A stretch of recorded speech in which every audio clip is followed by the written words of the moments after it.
And now let's talk about money. How much did it cost to actually attend SEMS degree? For me, the entire cost was about £80. And that's because the education at Copenhagen Business School is free. You don't need to pay for it if you come from the European Union. And then for all of the activities we had with SEMS, it was also free because it's also included within the education. At London School of Economics, I needed to pay $80 for the seminar, and then that was pretty much it. That was the only cost associated with the exchange. When it comes to the income, at least within the European Union, you're eligible to get Erasmus grant. So that's about $400, $500 or euros or pounds, whatever currency you're most familiar with. That's about the amount you're gonna get per month if you're a eligible student from the European country and you're studying in Europe. There's also one really cool thing about SEMS that I don't think many people talk about or think about, is that the graduation is in a different country every year. So you will have 34 schools within the network, and every year one of the schools would host the event. So then all of the SEMS students are able to graduate at a different university pretty much every year. So one year it can be in Paris, and the next one in London, and then it could be in somewhere completely else. So I think that's pretty cool, and then you're able to maybe visit a completely different country just for your graduation. This year the graduation is actually in Egypt, so people graduate with a view on the pyramids. And now let's move on to the things I did not like about SEMS, because there's definitely a few things I was not a fan of, especially in terms of organization and generally the things that I did not enjoy. So the first thing is that at the London School of Economics, we actually were only foreign students. I don't know why they organized it this way, but they said that all of the British students at LSE were on exchange on a second semester. So since I got to LSE on the second semester, we did not have a single home student. So none of the British students were there, which was a little bit weird because one of the purposes of SEMS is to get integrated in a different culture and get exposed to it. So that lack of local students was actually quite sad for us, and we needed, we didn't have any local guide, let's say. So I think that could definitely be better. And I know in most universities it wasn't the case that all of the students stayed for one semester and then went abroad for the second semester. So I think it could be due to COVID and the regulations. However, it was still pretty sad for all of the incoming students that we were not able to mingle with locals, and we only had that foreign student community. It also made it a bit more difficult to integrate and actually meet British people, since there was none of them in the in the cohort or in the SEMS community of our year. Then the second thing is the LSE elective choosing process. Since I was one of the students that was reallocated, so that means I was supposed to go on exchange to Sydney, but then I ended up in London. So I needed to apply for electives in the second time, or in the second available time, and that time was already when the semester started. So it was a little bit stressful that we were not able to choose our electives straight after reallocation, but we needed to wait till last moment to see if we were able to get the courses we wanted, or if the calendar clashes were happening between the classes we took. Then the third thing I didn't really enjoy was this general administrative chaos a little bit.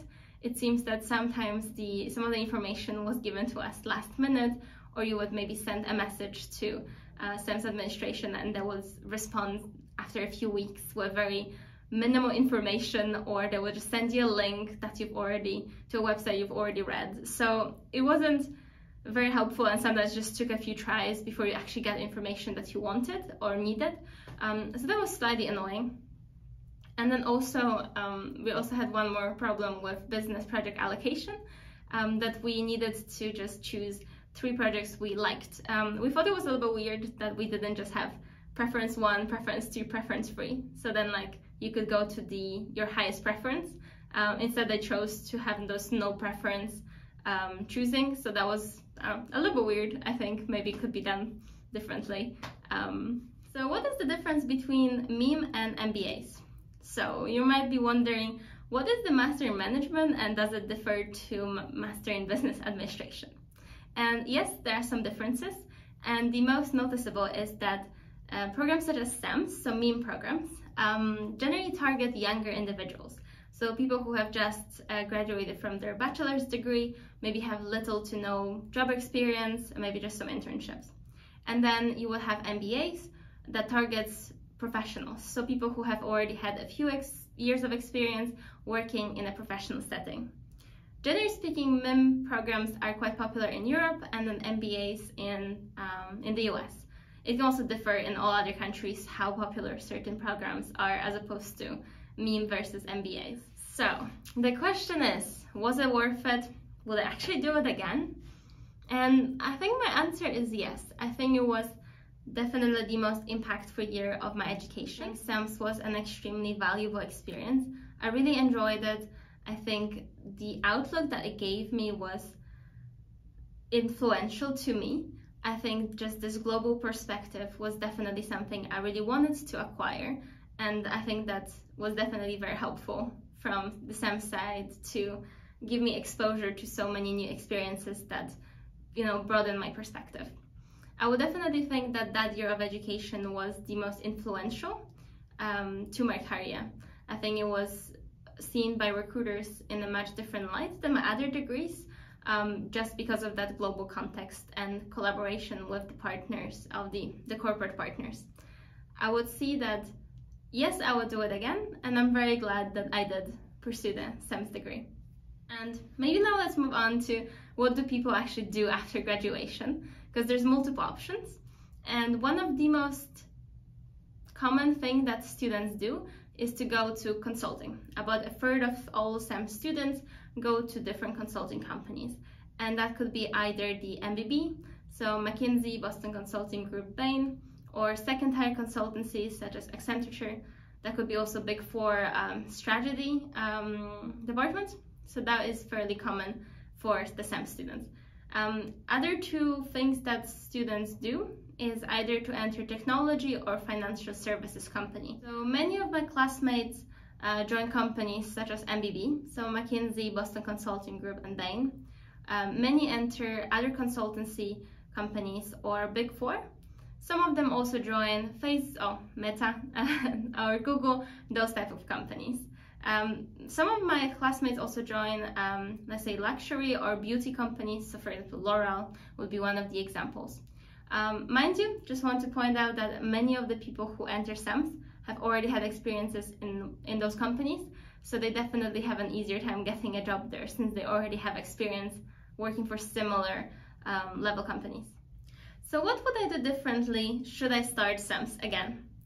I hope those things can help you maybe if you're starting STEMs, so you don't need to repeat my mistakes. I've listed 4 main things that I wish I have done differently. And the first one is, I wish I didn't take that STEMs business analytics course. I think it wasn't that useful. I wish I took something with Excel or maybe a different program that is a little more useful in the corporate world. So generally, hard skills course, I would focus my attention to choosing something with Excel and something that would be really applicable and useful in an actual, real world. The second thing, I would have done my internship before the STEMs year. I thought I can just do it after the STEMs year, and I really wish that I just took my time before and used the summer before the STEM semester, so I wouldn't need to stress about fulfilling those requirements in time. Then the third thing is that I wouldn't take the research project. I would have taken, I wish I rather took just a regular subject. I think it would have been more beneficial to just take a regular subject as opposed to the research project. I just don't think that was that good for me. Some of my classmates say it was great, so it probably depends on your supervisor, maybe your relationship with the supervisor and how often you collaborate on the project. That could be. And the fourth thing, I think, I wouldn't take the business communication seminar. I think the value that we got out of it wasn't directly corresponding to the time we needed to invest in it. And I think many of the other seminars, especially the seminars organized by companies, were just so much better. So I would definitely prioritize seminars that are either digital skills, because this is something that you can actually use, or seminars that are organized by companies, because that would be so much more practical and you would have so much more fun learning from the practitioners as well. Please let me know if you found this information useful, or if you have any questions, please comment below and I will try to answer them as quickly as I can.